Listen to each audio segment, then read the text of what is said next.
రావు గారు, చికెన్ కాజు కట్లెట్. కాజు స్వీట్ గా ఉంటది కదా, దాంట్లో కొంచెం కారపొడి వేస్తే కారం కారంగా అవుతుంది కదా. అసలు మా చమత్కారం మామూలుగా లేదుగా.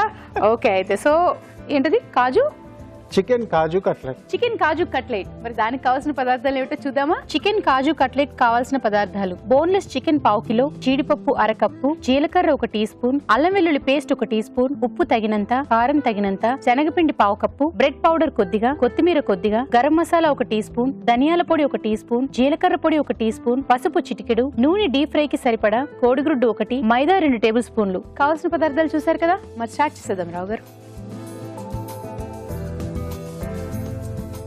నాకు అందుబాటులో ఏదో కనిపిస్తున్నాయి.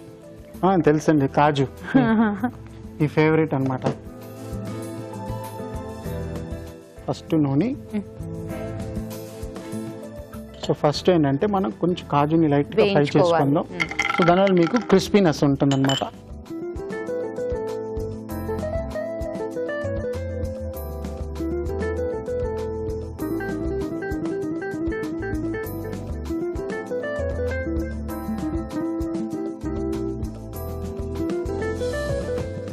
సో నెక్స్ట్ కొంచెం జీలకర్ర, దాని తర్వాత కొంచెం జింజర్ గార్లిక్, కీమా,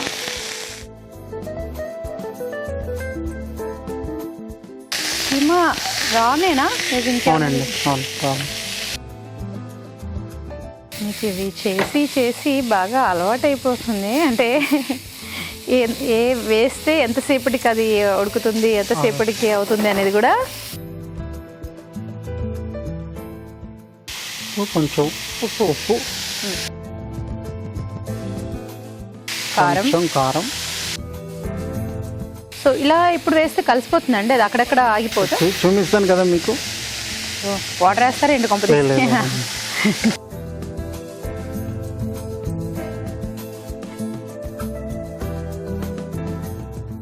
కొంచెం ధనియాల పౌడర్,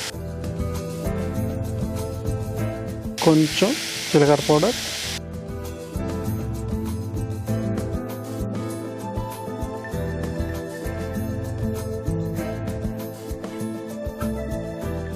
కొంచెం గరం మసాలా పౌడర్,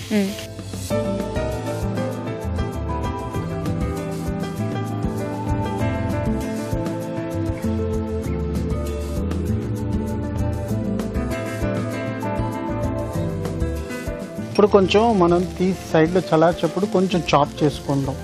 సో ఈజీగా అవుతుంది అనమాట. ఇప్పుడు కొంచెం శనగపిండి. ఇది ఎందుకంటే బైండింగ్ అన్నమాట.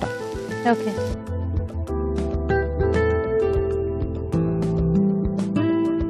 సో ఇప్పుడు ఆఫ్ చేసేసుకుందాం. ఒక 5 మినిట్స్ చల్లారాలి.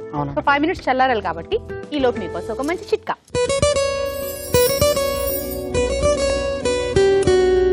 ఒకప్పుడైతే దేవుడిచ్చిందంతా సరిపెట్టుకొని ఇంతేలే అనుకునేవాళ్ళం. దేని విషయం గురించి చెప్తున్నానంటే మన కలర్ కానీ లేకపోతే ఐబ్రోస్ కానీ ఇలాంటివన్నమాట. కలర్ ఇప్పుడు ఇంప్రూవ్ చేసుకోవడానికి, ఛాయ్ మెరుగుపరుచుకోవడానికి రకరకాల చిట్కాలు మనం ఫాలో అవుతున్నాం. అలాగే ఐబ్రోస్ థిక్గా లేకపోతే ఇప్పుడు మనం పెన్సిల్తో రుద్దుకుంటున్నాం. కానీ ఈ పెన్సిల్తో రుద్దేటప్పుడే కొద్దిగా చిన్న చిట్కా పాటించండి. ఏంటంటే ఐబ్రో పెన్సిల్తో కనుక ఆపోజిట్ డైరెక్షన్లో ఐబ్రోస్ రుద్దుకుంటూ ఉన్నట్లయితే అక్కడ ఉన్నటువంటి ఐబ్రోస్ ఊడిపోకుండా ఉంటాయి.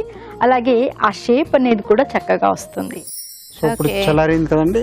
ఇప్పుడు ఏం చేసుకోవాలంటే ఇది ఆన్ చేసుకోండి. ఫస్ట్ వేడెక్కే లోపల మన ప్రొసీజర్ అనమాట చేసుకుందాం. ఇది కొంచెం ఈ కాజు ఉన్నది కదా, ఇది కూడా కొన్ని చిన్న చిన్న ముక్కలు చేసుకుందాం.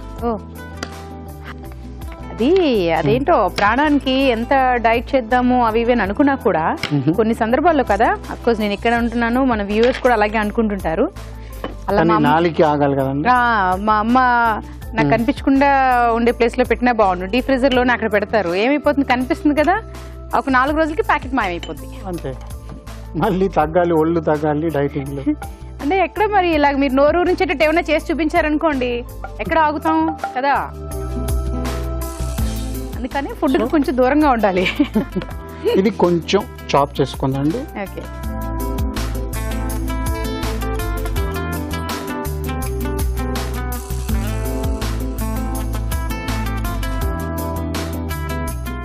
ఇప్పుడు ఈ కాజు కూడా వేసుకుందాం.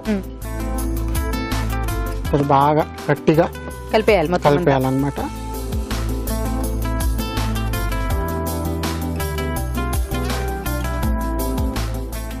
ఇప్పుడు ఈ కొత్తిమీర ఉన్న వచ్చేసరి కొంచెం ఇది కూడా వేసుకోవచ్చు అనమాట. చాప్ చేసుకొని వేసేసుకుంటాం.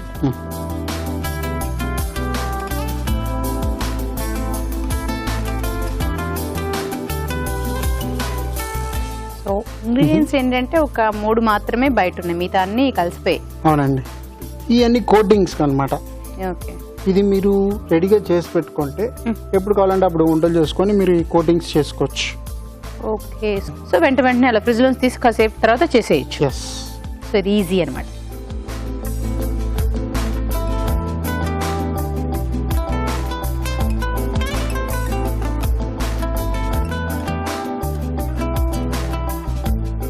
ఇప్పుడు ఫస్ట్ ఫ్లవర్ వేసుకుంటాం.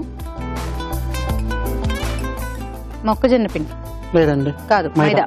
ఎస్, ఇది bread powder. Bread powder, bread crumb అంటాం. ఓకే, ఎగ్ కూడా యూజ్ చేస్తాం. అవునండి, ఇది విత్ ఎల్లోనండి. హోల్ ఎగ్ కూడా వేసుకోవచ్చండి మీరు.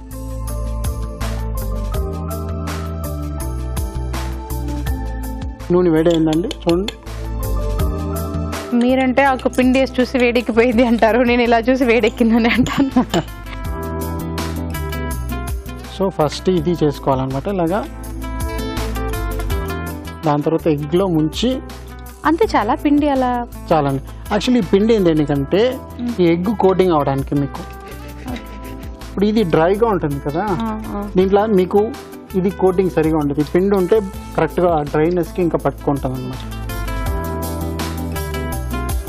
సో ఈజీ వే అనమాట ఇది. సో ఇది ఒకటేసారి వెయ్యాలనా అంటే లేదండి, మీరు అలా డిప్ చేశారు కదా. అవునండి, సో వేసేయకుండా పక్కన అలా ఉంచారు కదా, సో ఒకటేసారి వెయ్యాలి అనేసి అలాగా. లేదండి, ఆల్ 3 ఒకేసారి వేస్తాం. ఓకే, అంటే మీరు వంటల పండితులు కాబట్టి అలా చేస్తున్నారు. మాలా కంగారు బుచ్చాలు ఏమవుతాం అంటే టక్క టక్క తీసి అలా పడేస్తాం.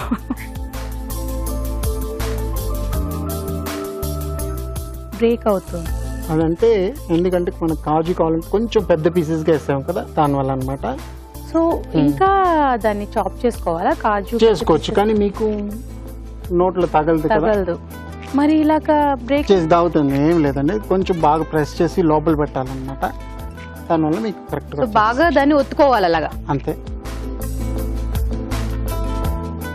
మీరు షేప్స్ కూడా చేంజ్ చేసుకోవచ్చు అండి, నో ప్రాబ్లం. మామూలుగా ఇలా చేస్తేనే బ్రేక్ అవుతుంది, ఇంక ఇందులో షేప్స్ ఎలా చేంజ్ చేసుకోవచ్చు. కొంచెం కావాలంటే అంటే మీ క్యాష్యూ నట్స్ కావాలని చెప్పి నేను కొంచెం పెద్దవి పెట్టాను. ఓకే, సో మనం చిన్న చిన్నగా చాప్ చేసుకున్నట్టయితే వేరే వేరే షేప్ లోకి చేసుకోవచ్చు అండి. ఆల్మోస్ట్ రెడీ అయిపోయినట్టుంది. అవునండి, భలే ఉన్నాయండి చూడ్డానికి అయితే.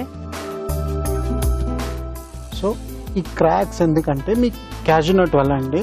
ఓకే, అదేం ప్రాబ్లం లేదు, మీరు రెక్టిఫై చేసుకోవచ్చు. ఇంకోటి ఏంటంటే క్యాష్యూ నట్ ఇంకా స్మాల్ పీసెస్గా వేసుకుంటే మీకు ఇంకా బాగుంటుంది అనమాట. సో నాకేంటంటే క్రిస్పీనెస్ ఉండాలని చెప్పి నేను ఇచ్చేస్తున్నాను. అర్థమైందా మీకు? సో దీనికి ఏమైనా సాస్ గానీ చట్నీస్ అలా ఏమైనా ఉంటే? క్యాష్యూ నట్ తోటి సాస్ అండి, అలాగే తినేస్తారు మీరు. నేను తినేస్తానండి, మా వ్యూవర్స్ కోసం తెలుసుకోవడానికి. అంటే మీరు గ్రీన్ చట్నీ తోటో లేకపోతే కెచప్ తోటో కొన్ని అందరికీ ఏంటంటే కెచప్ అంటే చాలా ఇష్టంగా ఉంటుంది. సో కెచప్ తోటి కూడా తినొచ్చు. సో చికెన్ కాజు కట్లెట్. Thank you. చికెన్ కాజు కట్లెట్. మరి దీని టేస్ట్ చూసే ముందు దీని తయారీ విధానం ఎలాగో మరొకసారి చూద్దామా? చికెన్ కాజు కట్లెట్ తయారీ విధానం. ముందుగా బోన్లెస్ చికెన్ మిక్సీ పట్టాలి. ఒక పాన్ లో నూనె వేసి జీడిపప్పు వేసి వేయించి పక్కన ఉంచాలి. అదే పాన్ లో జీలకర్ర, అల్లం వెల్లుల్లి పేస్ట్, చికెన్ వేసి వేయించాలి. దీనిలో ఉప్పు, కారం, పసుపు, ధనియాల పొడి, జీలకర్ర పొడి, గరం మసాలా, శనగపిండి వేసి బాగా కలిపి కాస్త చల్లారనివ్వాలి. తర్వాత వేయించిన జీడిపప్పు వేసి బాగా కలుపుకోవాలి. ఈ మిశ్రమాన్ని కొంచెం కొంచెం తీసుకుని కట్లెట్ లా ఒత్తుకోవాలి. వీటిని మైదాలో అద్దుకుని కోడిగుడ్డు సొనలో ముంచి తీసి బ్రెడ్ పౌడర్ లో అద్దుకోవాలి. ఆపై వీటిని కాగే నూనెలో వేసి డీప్ ఫ్రై చేసుకోవాలి. అంతే, చికెన్ కాజు కట్లెట్ రెడీ.